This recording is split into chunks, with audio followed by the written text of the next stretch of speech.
আসসালামু আলাইকুম রহমতুল্লাহ। সবাই কেমন আছেন? আশা করি ভালো আছেন।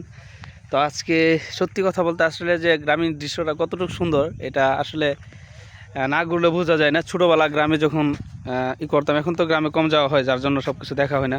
এই যে দেখেন গ্রামের দৃশ্যগুলো কত সুন্দর। অনেকটা দূর হাইটে আসছি, দেখেন ওই মাথা থেকে এই মাথা পর্যন্ত হাইটে আসছি। এটা হচ্ছে যে দেখেন রাস্তাগুলো, গ্রামের যে রাস্তাগুলো এরকম থাকে, ওই যে মিশিং ছোটোবেলা দেখতাম যেটিতে পানি ওঠে, তো এখনও আছে গ্রামে। কিন্তু আমরা তো আর গ্রামে ওরকম যাইতে পারি না, যার জন্য ফিল পাই না। এই যে দেখেন মানে একটা বিলের মাঝখানে আসছি অনেক দিন পর, মনে হইতেছে যে না জানি কতদিন পর মানে গ্রামের দৃশ্য দেখতে পাইতেছি।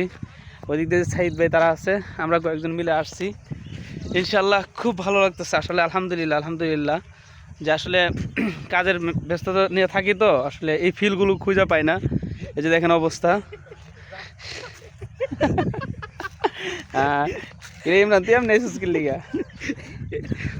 আচ্ছা যাই হোক, মানে সব কিছু মিলে খুব ভালো লাগতেছে। মানে ব্লগ ভিডিও করতেছেন? ব্লগ না, মানে ভালো লাগাটা শেয়ার করতেছি। তারপর এই যে এই মেশিনগুলো অত আমি ছাড়তে পারি, কিন্তু বুঝছেন এগুলো কিন্তু আমি দিতে পারি। তারপরে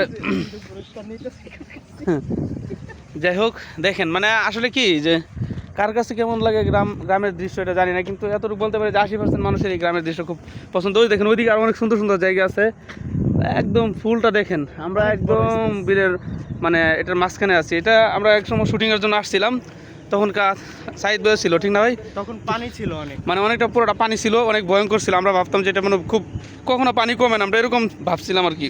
কিন্তু আসার পর এখন দেখি যে পুরা দেখেন সব একদম পানি নেই।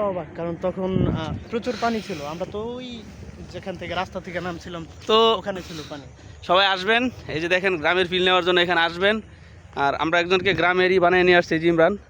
দেখেন ওর অবস্থাটা অলঙ্গে ভরে চলে আসছে, কারণ যখন শুনছে যে আমরা ওইখানে গ্রামের ফিল পাবো, হ্যাঁ ভাবতে ভাবনি আর কি লাভ। দেখেন সব থেকে এই রাস্তাগুলো যখন দেখি তখন ছোটোবেলার কথা মনে হয় যে এগুলোতে বেরিং গাড়ি খেলতাম আর অনেক কিছু খেলতাম। যাই হোক এই যে দোলাবালিগুলো যে উড়ে, মানে সব কিছু মিলে খুব ভালো লাগতেছে। যারা গ্রামকে ভালোবাসে অবশ্যই তাদের এই জিনিসটা খুব ভালো লাগবে। যাক, ভাবছিলাম বাড়িতে কয়েকদিনের ভিতর যাব গ্রামের নেওয়ার জন্য। এখন যেহেতু গ্রামের আবহাওয়া পেয়ে গেলাম, আর যাওয়ার প্রয়োজন মনে করি না। ওই যে হাঁস পরে এখানে, এই যে আমরা এই যে আপনার তো প্রয়োজন মনে করতেছেন না, আমি তো আবার যাওয়ার জন্য বেশি মন চাইতেছে। যাই হোক নদী এলাকা, এখানেও তো নদীর মতোই সব কিছুই করা আছে। যাই হোক সবাই ভালো থাকবেন। পরে এই যে দেখেন আমার একটা চাচা আসতেছে, যদিও চাচাকে আমি চিনি না, তারপরে মানে চাচারা দেখে মনে হইতেছে যে চাচা যে গ্রামে যেরকম মানুষে লুঙ্গি পরে সাধারণভাবে হারে ওইভাবেই চলতেছে। আসসালামু আলাইকুম কাকা, কেমন আছেন? আপনাদের এদিকে দেখার জন্য আসলাম, একটা ভিডিও করতেছি। তো এটা মানে কয় মাস এখানে পানি থাকে? এখানে পানি থাকে আপনার কি পানি তো এক হিসাবে আষাঢ় মাসে আসার কথা। আমরা কয়েক মাস আগে আসছিলাম, আর বেশ কিছুদিন আগে, তখনকার পুরাটা কিন্তু পানি ছিল। আচ্ছা, এটা এই পানিটা কোথায় থেকে আসছে? এটা কি কোনো নদীর শাখা নাকি এটা একটা বিল? নদী ওই যে ওই যে ওই পাশে, হ্যাঁ হ্যাঁ হ্যাঁ, ওই যে ওই দিক দিয়ে গেছে নাকি? বুঝতে তুরাগ নদী।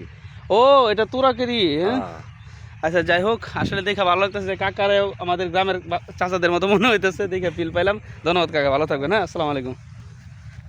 যাই হোক বন্ধুরা, ভালো থাকবেন সবাই। আল্লাহ হাফেজ, আসসালামু আলাইকুম।